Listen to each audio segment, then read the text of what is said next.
বিয়ে বাড়ি হোক বা যে কোনো অনুষ্ঠান বাড়ি, বোঁদে ছাড়া সেই অনুষ্ঠান যেন ঠিক পূরণ হয় না।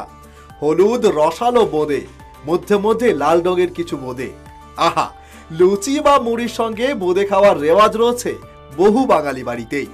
অনেকে আবার শুকনো বোঁদেও পছন্দ করেন, তবে বেশিরভাগ ক্ষেত্রেই বোঁদে বলতে অনেকে বাঙালি হলুদ রসালো বোঁদের কথাই জানে। একমাত্র কামারপুকুরেই মেলে এক ধরনের সাদা বোঁদে। জানা যায় স্বয়ং রামকৃষ্ণ পরমহংসদেবের প্রিয় ছিল এই সাদা বোঁদে। কামারপুকুরের এই ঐতিহ্যবাহী সাদা বোঁদের সুখ্যাতি রয়েছে দেশে এবং বিদেশেও। বোঁদের বয়স অন্তত 200 বছর। বাংলার এই মিষ্টির সঙ্গে জড়িয়ে রয়েছে লোক সংস্কৃতিও। শোনা যায় 1793 থেকে 94 সালে প্রথম সাদা বোঁদে তৈরি শুরু হয় কামারপুকুরে। আর এই মিষ্টি তৈরি করেছিলেন মধুসূদন মোদক। মোদকদের হাতে গড়া সাদা বোঁদের প্রতি আলাদাই আকর্ষণ ছিল শ্রী রামকৃষ্ণ দেবের। সাদা বোঁদের উল্লেখ রয়েছে রামকৃষ্ণ কথামৃতেও। জানা যায় একাদশী পালনের সময় বিধবা মহিলারা ময়দা খেতেন না, তাই তাদের জন্য প্রথমে পানিফল ও পরে বরবটির বেসন দিয়ে বোঁদে তৈরি হতো। তাই এর রং ধপধপে সাদা। আতপ চালের গুঁড়ি ও রমা কলাইয়ের বেসন মিশিয়ে বানানো হয় বোঁদের ছোট ছোট দানা। পরে ভাজা হয় ঘি দিয়ে, এরপর চিনির রসে ডুবিয়ে রাখা হয়। এভাবেই বছরের পর বছর তৈরি হয়ে আসছে সাদা বোঁদে। এটা শুনুন, এটা বরবটি মানে রমা কলাই যেটা বলছে, ওই কলাইটা শুকনো অবস্থায় দোকানে কিনতে পাওয়া যায়। ওর সঙ্গে ওইটা গম ভাঙা মেশিনে পেস্ট করে পাউডার তৈরি করতে হয়, আর তার সাথে আতপ চালকে পেস্ট করে পাউডার তৈরি করতে হয়। ওই দুটো একসঙ্গে মিশ্রিত করে বোঁদেটা তৈরি হয়। হ্যাঁ,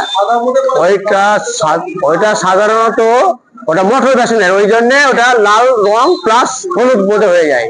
মটর যেটা চপ ছাকা হয়, চপের বেসন। অতএব এই মাল মিটিয়ার গুলো এখানে কিনতে হয় না, বাড়িতে বানাতে হয়। বাড়িতে বানানো সবাই পারে না, এই কারণে এখানে সাদা বোঁদে বিখ্যাত। শুধু কামারপুরই হয়, অন্য কোথাও পাবেন না। হ্যাঁ, বিখ্যাত সাদা বোঁদে, খুব পছন্দসই এবং খুব ফেমাস এবং প্রচন্ড নাম আছে। সাদা বোঁদে বটবটি কলাই বোঁদে, বটবটি কলাই বোঁদে ওইটা বেসনটা আমরা তৈরি করতে হয়।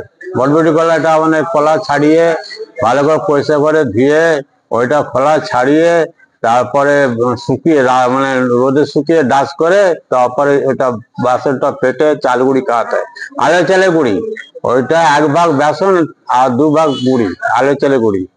হ্যাঁ, সাদা বোঁদেটা লাল লাল লালটা মোটা আমাদের এখানে আনে, সাদা বোঁদে বিখ্যাত।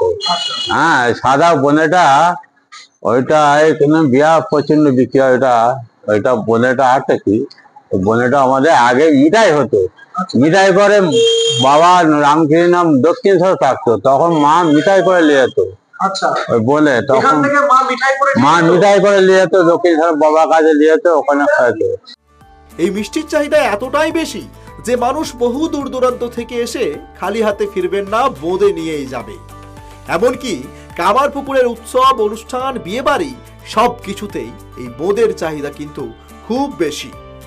বোঁদে অনেক রকম হয়, তবে হালকা মিষ্টি এবং শুকনো এই বোঁদে কামারপুকুর ব্যতীত অন্যত্র পাওয়া যায় না। আপনারা কি বোঁদের আস্বাদ পেয়েছেন না পাননি? কমেন্ট করে জানান আমাদের। আর এই বিষয়ে কোনো কমেন্ট থাকলে অবশ্যই কমেন্ট করুন আমাদের বেঙ্গল ফ্যাক্টসের ইউটিউব চ্যানেলের কমেন্ট বক্সে। ক্যামেরা চিন্ময় কুণ্ডুর সঙ্গে দিব্যেন্দু ঘোষের রিপোর্ট, বেঙ্গল ফ্যাক্টস।